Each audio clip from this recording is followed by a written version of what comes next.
All right. Hi, everyone. It's great to be here. Thank you, Allison, for this introduction. Very nice to see you all tonight. And we're going to talk a little bit about planning to win in admissions and college admissions, and a little bit less about high school. My name is Sylvia Vukosavljevic. I'm the lead consultant with iBridge. I worked for Princeton Admissions. I'm a teacher by trade and training. I graduated from NYU with honors, and I was director of enrollment and marketing at Woodrow Wilson National Fellowship Foundation, where I worked as the admission and recruitment arm for 16 university partners, from Purdue to University of Michigan Ann Arbor to University of Pennsylvania for master's degree programs. And I later went on and became assistant director of admissions at CUNY J School, which competes with Columbia for top journalism students. So I've been an independent consultant for the last 5 to 6 years, a little over 5 years. And I've worked with students from all over the world, helping them to gain selective admissions into top universities, from Harvard and Yale to Princeton and Stanford, and really to guide families through this extensive process that college admissions has become today in the US. So here's what I'll share today. I'll talk a little bit about 7 strategies to master the admissions process, the deep value actions you can take early to stand out, and I'll give you a little bit of a chance to get a one-on-one evaluation for your circumstances. So one of the things that a lot of students and families will come to ask me about is, what is it that schools really care about most? And that's a really important question. It seems like everyone is a little bit confused about what is it that schools really want and how can they plan the pathway toward selective admissions. One of the most important things is academic rigor, in fact. So schools are going to always look and weigh the academics first. And often we'll see that parents will come to us and say, oh, well, why is it that Susie had a perfect grade point average but didn't get into Harvard or didn't get into Yale? So this is where the story becomes a little bit more complicated in admissions. And this is what we're going to talk about today. What else do schools care about? That's really a natural question, right? So if the grade point is not the only thing, and SAT or ACT is not the only thing, that standardized tests are not the thing that will get you in, what will get you in? Looks like my instant jumpstart to the admissions process can be being an Olympian. People asked me when Molly Obama got into Harvard, why did she get into Harvard? That has to do with non-academic factors. Non-academic factors are the sort of next layer of filtering. Academics will get you through the filters. Non-academic factors will get you in. So are you an international competitor? Are you an Olympian?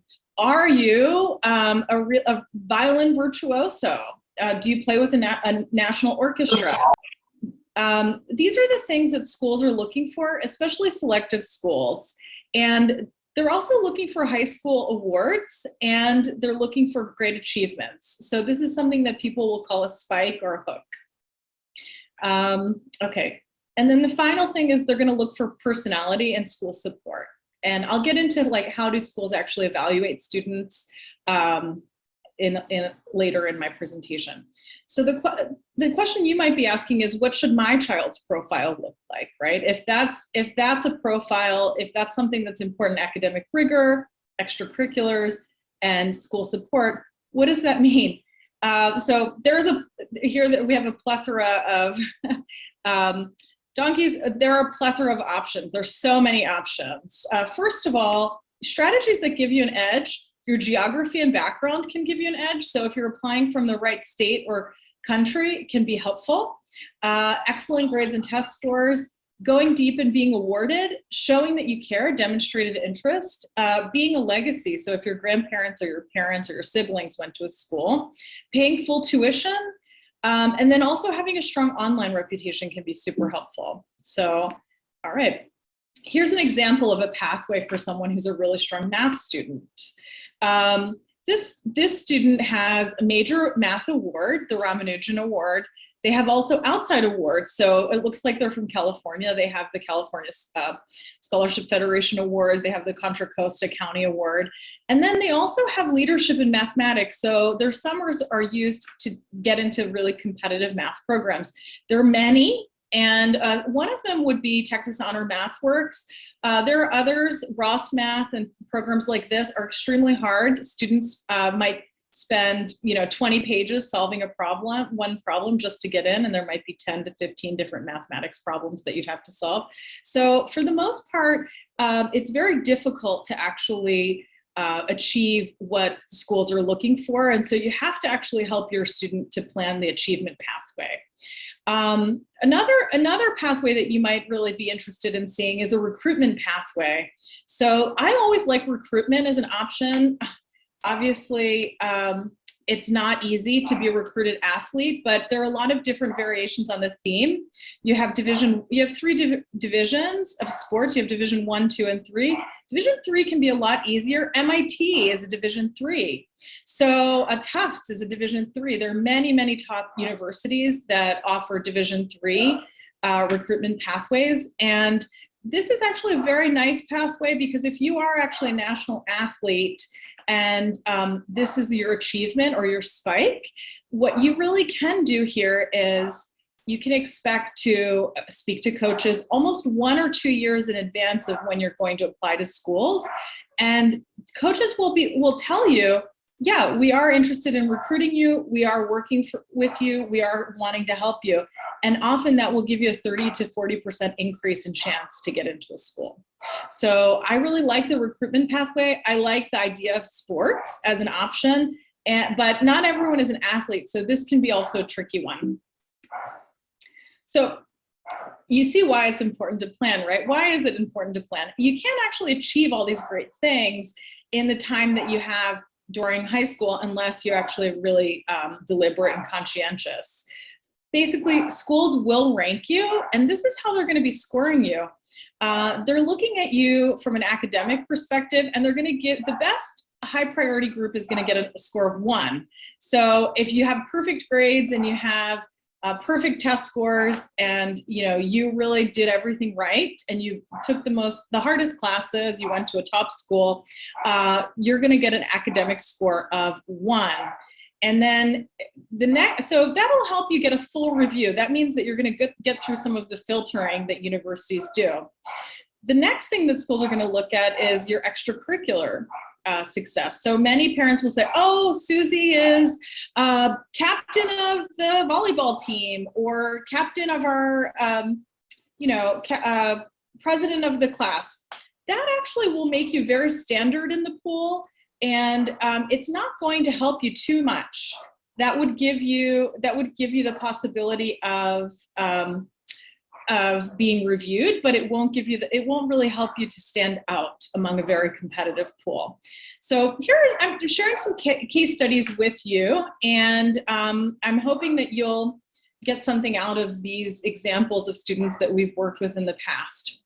So first of all, this is student A, a profile from a student that we worked with, I want to say 2 years ago.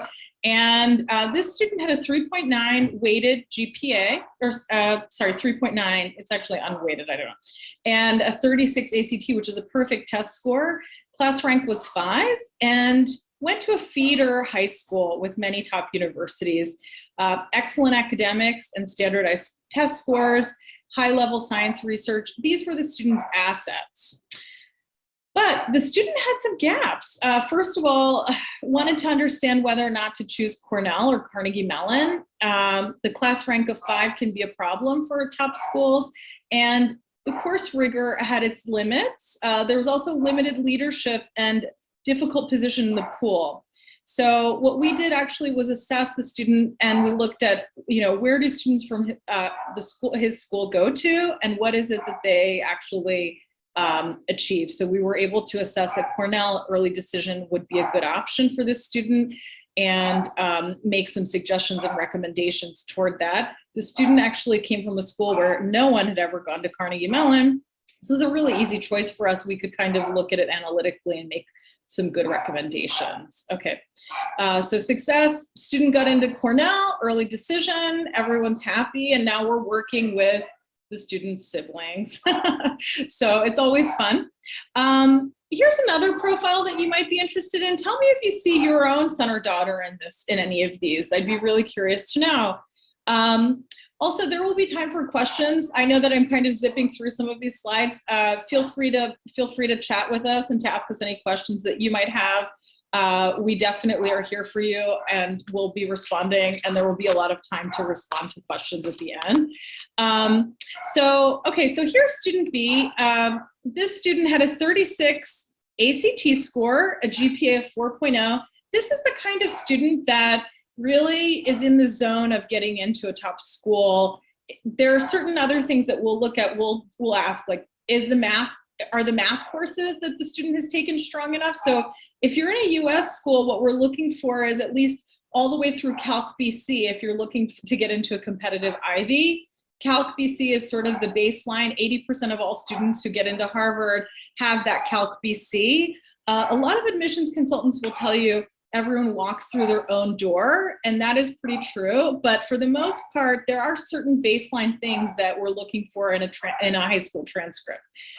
We're looking for 3 years of science. We absolutely want at least biology, we want physics, and we want some kind of chemistry. And for Ivies and for selective admissions, you're going to look for, we want high level, honors, APs in those subjects. We're going to look for math all the way through Calc BC at a minimum. A lot of students today are taking differential equations, multivariable calculus, and courses that we felt, even 10 years ago or 20 years ago, that were really for college students. Today, that's not really true. And then, of course, we're looking for 4 years of a language in most cases. Some schools will tell you that you only need 2 or 3, but a good baseline is to actually take 4. Latin is a big differentiator. Ancient Greek is a big differentiator. So if your son or daughter is taking French or Spanish or some other language, you could really give yourself an advantage in doing some classical language, even in your free time, just to show the school that this is something that you really care about. It's a kind of differentiator and very helpful. Okay, so this student B also had stellar grades, standardized test scores. For standardized scores, optimal score zone would be 34 to 36 to be in a priority 1 group for ACT, and for SAT, you'd be talking about today, the scores are, the ranges are going up higher. I would say like 1560 or above is a good number to be looking at for really top schools. So this student was a beloved student at his school. He earned high praise and from his teachers and peers, and there were many leadership opportunities that he'd taken. His family had the ability to pay full tuition without financial aid, which can be an asset in this process. And he had strong extracurriculars. So can you guess where he ended up? Let's talk about what happened. So this student was denied by Yale in the early round. And so that was a pain point. That does happen often. What happened was the student had ice skating in the background, and Yale doesn't actually lean in toward ice skaters. It doesn't really prioritize ice skaters, but the student really wanted to go to Yale. And that didn't happen, but the door opened with Princeton and Cornell in the regular round. So this student's extracurricular activity was very rare and not actually a priority for the schools that the student applied to. So that can be a real question that students will, that can be a real issue. You have to really see and know the schools that you're applying to understand, will they care about your extracurriculars or not, and make a good decision about which school will care that you will want to go to too. Not every golden door will open, maybe only a few, but it's as long as the right ones do. I mean, the student ended up at Princeton, so it worked out in the end. The other deficit in this student's profile was that he actually had poor essay topics and kind of flat essay topics. So this became, this is hard for a lot of students to really think about the essay in the right way. And this is something that we absolutely do help with. So success, made it into Princeton, hooray, everybody's happy. Was an only child, so we're not working with any siblings now. Okay, here's another case. Not everyone goes to Ivies that we work with. We really do try to get everyone into their first choice school. Some students will go to Ivy. That's not for everyone. Not everyone wants that kind of intensity, right? Obviously, we understand that different strokes for different folks. Different students have different opportunities, and we try to help students stretch as far as they can. Just last year, I had a student who made it into NYU, and over the summer, Dad said, "No, you know what? Don't even submit the NYU application. There's just no chance." NYU only accepts at 16% now, a lot different than when Allison and I went there. It was a little bit easier in those days. Today, it's very tough to get into NYU. It's next to impossible. And so anyway, we did submit the application. She applied psych to psychology, and she got in. And this past Christmas, she wrote me a lovely letter saying, like, how wonderful. I could never have gotten into NYU without you guys. And I'm just so grateful. And that happens every year to us. We try to help students stretch as much as they can. In this case, this student had an SAT of 1450 and had an SAT score of 1450 and GPA of 3.8. This is a soft score for someone who's going to stretch and reach. The class rank, there was no class rank, solid, not stellar grades, and solid standardized scores, but not really, a score that would get you into a top school. The student went to a feeder, not a school that accepts at 5% like a Harvard or Stanford. The student went to a feeder school, and she was a varsity athlete in 3 sports with leadership, and she did also have the ability to pay full tuition, so that was an advantage. The question was early application to Northwestern or Princeton. She wanted to apply as a pre-med biology major, which is always a tough mistake. Computer science is another mistake. These are the most competitive majors, economics also. So if you're applying that way, it's not a good idea to actually, to do that. You should pick another major. There are a lot of ways that you can actually assess how you should indicate your major. The National Center for Education Statistics actually indicates which programs are very popular at each school. And so we actually look at that data, and we help students decide which majors they're going to choose. So we helped her choose her major, and her initial essay was talking about her service work and how she was saving. She approached it like she was saving people at a homeless shelter by going there like once a year to do some volunteering. We felt that came off very inauthentic, and so we tried to help her. Tone deafness will actually sink you in the essay. Trying to be a savior, approaching it like you're saving the world, and a few hours of volunteering are impacting everyone and changing everyone's life will not really be, it's not always appreciated by admissions. So we tried to help her choose a better subject. And success, she did get into Northwestern. Early decision, that's also an important marker. Early decision can be a really special and helpful way to apply if you're applying. At Northwestern, they accept somewhere between 25 to 40% early decision. And then if you apply in the regular round, that accept rate goes down to 4%. So she would have lost her window. So this was a really great case for us. We were really proud that she got in, and Northwestern traditionally would look for a student who actually had a 1540 or 1560 or above on the SAT. So this was a real win. Okay. So how can iBridge help you in your planning process? I mean, that's also another question, right? Like, what is it that we do, and how is it that we help students get to these places that they get into? What is that process? So one of the really great ways to differentiate oneself is actually through summer programs. Many summer programs are extremely competitive. You can apply to summer research, you can apply for top math programs. There are arts programs. I just had a student who got into California State arts program, California State summer program, which is called InnerSpark. 1 in 20 students from all over the country get in. It's California's version of Governor School. The founders of Pixar all went there. And so top art students will definitely want to apply, will want to apply to some of these really top arts programs, math programs, science programs in the summer. And getting into an InterSpark or getting into a Ross Math can actually be really defining in terms of getting into really top schools. I forget who said this, but it's a famous general who once said, "A winner wins before the battle."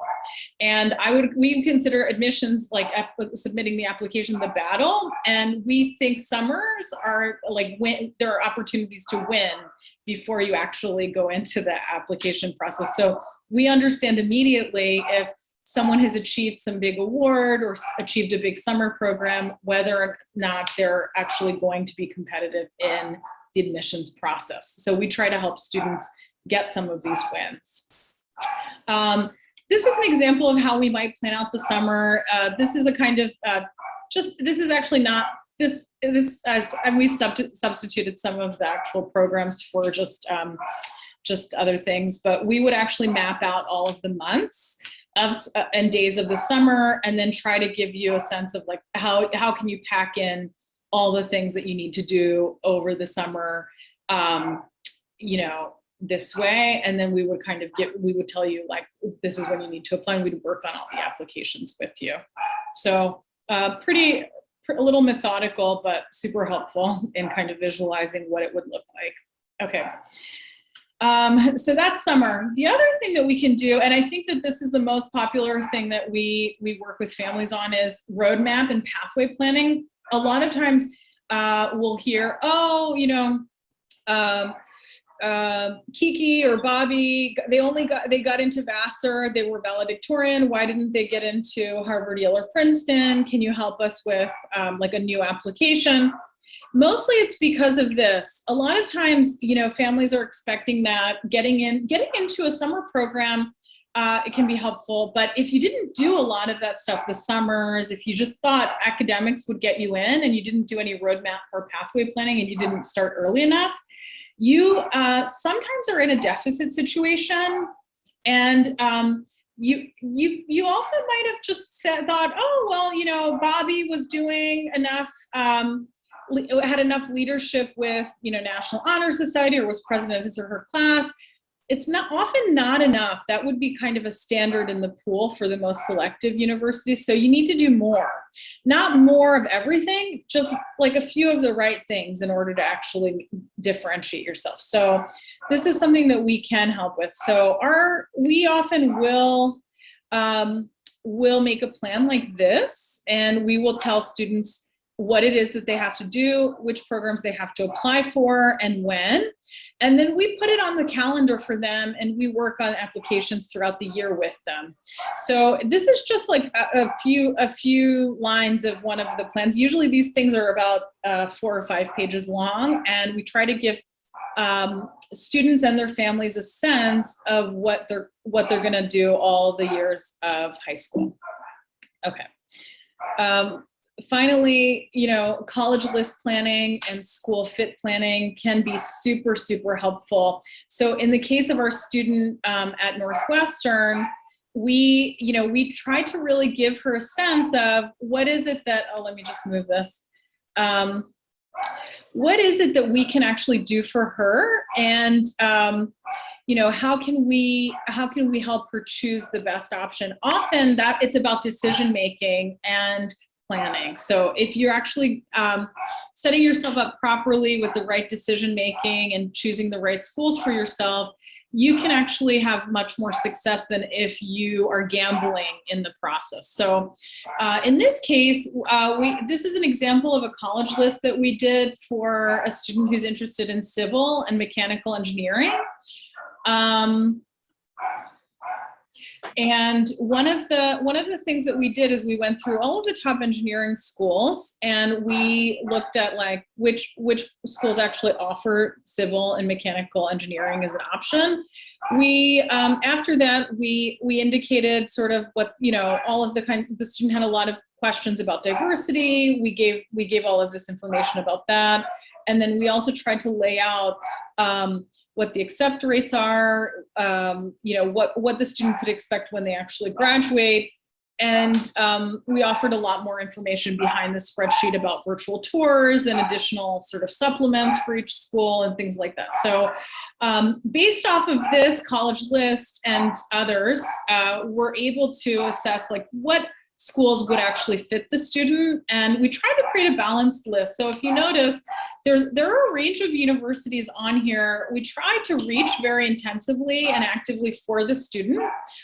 So in this case, the student applied to Princeton, to Cornell, also to Georgia Institute of Technology, Johns Hopkins, Cooper Union, Carnegie Mellon. So schools that are very big and also very well known, and then also sometimes schools that might be something fresh and unique to the student and the family, but are extremely well known, well respected, and have exceptional outcomes for careers like Cooper Union, for example. So we are really students of these colleges, and we understand them very, very well. And we like to try to give families a really good insight into what is it that they can expect when they apply, and which programs would be really, really strong for their student. And we share the information with you along, and we don't make the decisions for you. We try to kind of inform you as we go so that you can really know what you're getting into and really make good decisions for your own child alongside of us. We help you, we advise you. Okay, so we're coming up to the end of this presentation, and we just giving you some background about what our accepts are over the last 2 years for some of the top schools. These numbers are always changing, and we're still hearing about student accepts. So this past 2 years, we had 2 students to Harvard, 6 students to Stanford. Yale, we had 3 students, Princeton 5, Cornell 4, MIT 2, Columbia 2, Brown 1, Duke 4 students, NYU 3 students, and Johns Hopkins 3 students. And so these numbers are, you see that they're not huge, but we also work with about 30 students a year. So roughly 30 to 35. So this is the kind of thing that this is a very nice number. The students that we work with typically do get their first or their second choice. We cannot guarantee schools, but what we can do is we can tell you honestly that we can help you make the decision a lot easier, and we can approach it with you so that you have a better chance. Okay. These are our 2021 admissions results. Those were our last 2 years. So Harvard, we had 2. Oh, yeah. Julia, do you want to weigh in? Go ahead. Some audience say the dog's barking very loud. Is there a way?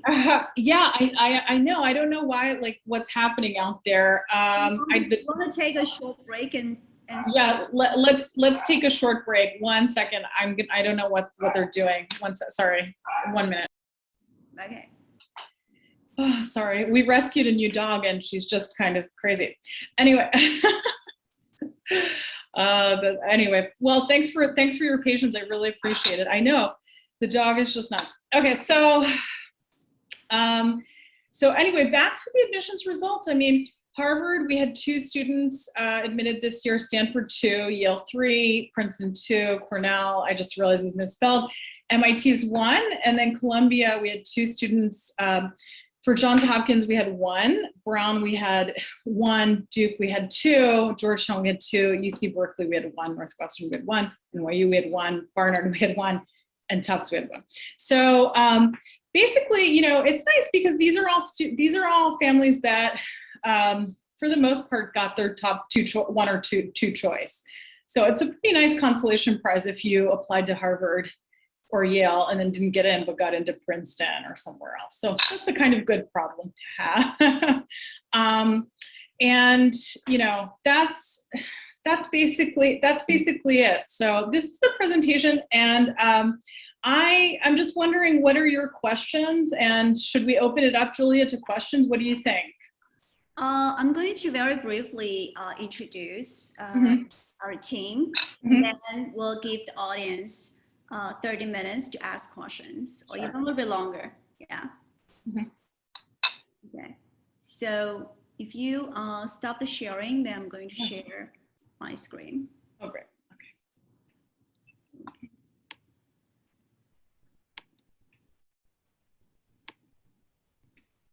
Okay, can you see the full screen?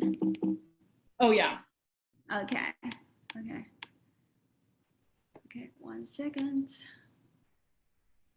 Okay. Okay, thank you, Selva, so much for your wonderful talk. So now I'm going to say in Chinese a little bit. Yeah. 好，大家晚上好，非常感谢今天抽空来听我们的讲座，也非常感谢咖啡俱乐部给我们这个机会。那我们和咖啡俱乐部也是结缘于这个去年疫情期间的公益活动，是一个非常好的一个开始。好，那我来简单介绍一下我们的公司、我们的团队还有我自己。那我的名字呢叫 Julia 范小燕，那我们的公司呢是 iBridge Education 汇侨国际教育那么位于纽约，我们的服务呢主要是这个升学的服务。那等会儿我们会具体来介绍。我们的团队呢是由顶尖的美高美本申请的顾问组成，有 Selva 做我们的这个核心顾问，然后也有我们美东地区这个前私校校长，还有很多在美国顶尖私校的这个管理人员。我们所有的核心成员呢都是美国 IECA， 就是美国独立教育协会的认证顾问。好，那我们的理念呢是帮助学生成为最好的自己。我们也是希望能够通过一个专业性的、完整的和很细致的这个规划，来帮助孩子找到他的兴趣所在，或者是说让他在感兴趣的领域做得更加的深入，帮他们能够connect 美国非常好的大学的这个教授或者是这些科研项目，并且呢给他们就是提供非常好的一些资源，不管是公益方面的还是艺术方面的等等，从而能够让他们比较全面的培养自己的一个综合能力，在感兴趣的领域呢做得深入，从而能够实现自己的这个求学梦想。好，我们来看一下我们的团队的这个结构哈。那首先呢，我们团队最核心的这些顾问呢，都是藤校前招生官像Selva来自普林斯顿，那我们也有来自MIT， 来自哈佛、斯坦福，还有这些其他的这个顶尖高校以及顶尖私校的顾问。平均呢，我们的从业经验都有在10年以上。我们的主要的这个做规划的顾问呢，都是平均在顶尖的大学有5年以上招办的经验。那学术方面呢，我们的学术科研的教授有包括像耶鲁法学院的这个终身教授，还有像哥大的这些非常有名的一些教授，包括其他的我就不多列举了哈。那么以及如果学生是在体育方面有特长的话呢，我们团队也有非常好的有关这个体育招募方面的顾问。好，那我们接着来看。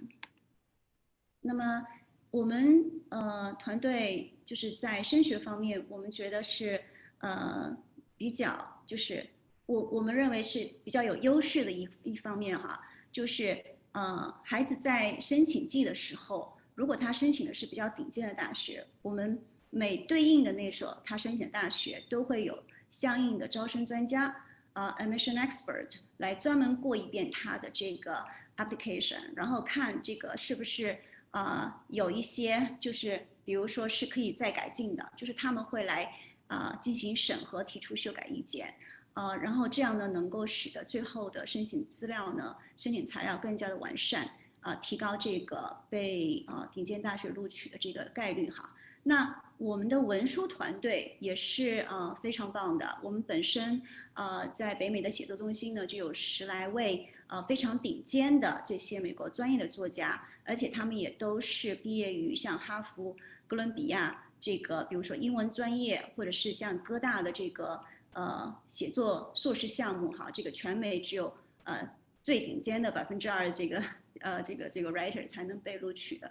好。这些我们当然团队也有这个其他方面的顾问，比如说艺术特长的这些指导老师，包括呢国际音乐理事会的副会长，还有一些顶尖大学的音乐和艺术方面的这个教授，以及多家画廊的这些专家，就是看学生他所在的他的艺术特长是哪一些方面，我们会来进行一个匹配。好，以及课外和公益活动方面的这个指导顾问。那我们的服务概述，我来讲一下6大核心的服务：对学生的这个学业 GPA 的管理校内外公益活动的这个指导，还有呢这个校外科研项目的规划和建议，还有包括竞赛，包括给孩子匹配相应的竞赛的这个导师，以及艺术作品集的指导，还有体育方面特长的这个申请然后申请季的整个的一个过程从材料准备到提交，到递交后和招办是怎么样去沟通，直到拿到 offer 这样的一个整个过程。那我们会根据孩子情况呢来进行一个量身定制的服务他的这个学术，他的科研如果他是体育方面有特长，那么体育方面会匹配相应的这个顾问，或者然后社区服务方面的这个指导或艺术。还有很多孩子呢，我们也是建议，可以通过像媒体、像 YouTube 这些频道，能够展示自己的作品，或者是展示自己的这样的一个与众不同的地方，这样招办在这个审阅他的申请材料的时候，能够比较直接看到孩子的一个特点。好，那我们的服务流程，第一步会是一个初步的一个咨询，就是我们会给家长一个报名表，或者是和我们团队那个先初步咨询一下，聊一聊孩子的基本情况。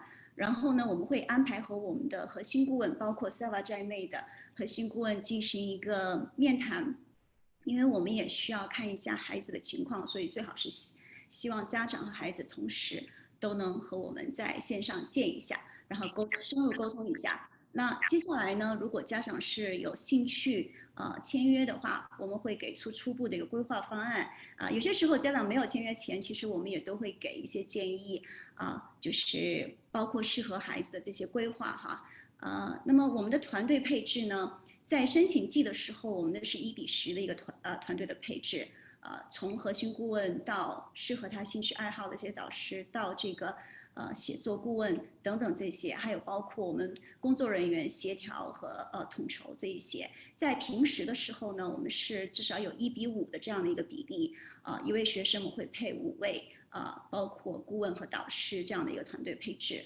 那我们会制作一个详细的规划表，从每年到每月这样的一个规划包括了学生的这个各个方面的一个规划什么时候参加标化考试，或者是体育竞赛、课外活动等等这些。那全方位的跟踪呢，这个也是我们的做的非常细致的一个部分，就是我们会有每2个星期安排和顾问，就是核心你的主顾问，这位学生的主顾问来进行线上的见面。那家长和我们团队沟通的话呢，如果是比如说邮件电话短信，这些都是不会限次数，有任何时候有任何的问题都可以问我们，我们也是会尽量的去尽快回答。那么最后一个呢，就是一个申请季的时候包括所有的申请、面试那么和录取有关的包括这个建议，这个推荐信应该怎么写然后这个文书材料准备等等这些。在递交以后，有些学生如果是被 defer 或 waitlist， 我们的顾问团队呢也会提供一个非常专业的建议，来帮助这个孩子就是增大他能够被这个补录的一个机会。好，那这个就是大概我们的一个服务流程。我们呢，对，这是我们的一个联系方式。也欢迎大家加入这个咖啡俱乐部的这个我们这个专属群来进一步沟通。那现在呢，因为我们也想能够有更多的机会来回答大家的问题，好吗？那我们就开始到了一个 Q&A 环节。那我也是希望就是主要让 Seva 来回答大家中英文都可以发到 chat box 里面，如果是中文的话会翻译给他。好。Seva, I just made a brief intro of our services and team. So now we go to the Q&A session. Great. Oh, thanks so much.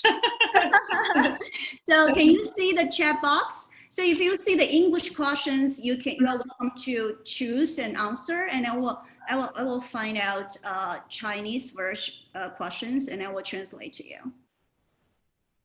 Okay, great. So the dogs are back at it again. I really have to apologize to everyone. Okay. I didn't realize that anyone was commenting in the chat box, but you know how it is. It's the animal kingdom. I can't control it. So I'm just going to apologize and try to answer everyone's questions.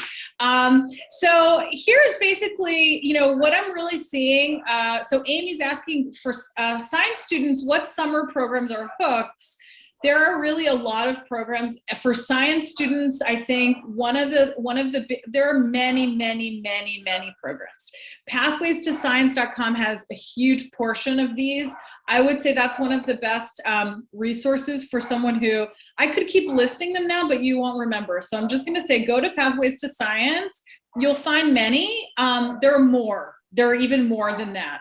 And the big ones, I would say, like right now, Cosmos is a big one. A lot of you already know about the NASA internships, so I don't need to say more about those.